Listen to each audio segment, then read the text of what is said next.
I think there's a tendency in some literature to really romanticize or to sensationalize assassinations as this big, like, James Bond-esque phenomenon.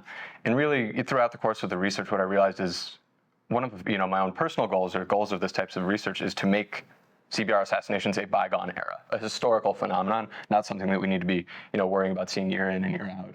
So you get this little flavor of how Gray has kind of grown as a student and a professional by doing this work. Working with students in this way has been a highlight for me of my academic job.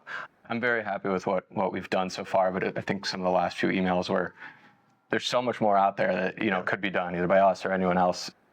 It's almost a launching point for further research. And I would reiterate, one of my highlights as a student here has been working with both my peers and then professors and staff at the Institute, and some advice maybe for incoming students or early career professionals or aspiring practitioners is to get as involved as possible with people in the field.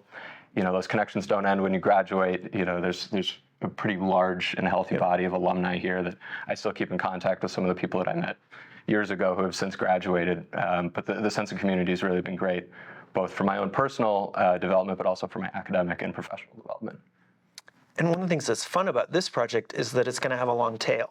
Yeah. So I mentioned, we have an opportunity to publish a version of this in a practitioner magazine called CBR World. So it focuses on chemical, biological, radiological, and nuclear threats. And then we have an opportunity, which I may pursue individually, and hopefully Gray will be able to join me in the fall to present this to a big practitioner audience. So this is going to have a really interesting long tail. In fact, the Ditcher people have already reached out to me to ask if we could do another version of this briefing for a different audience for them.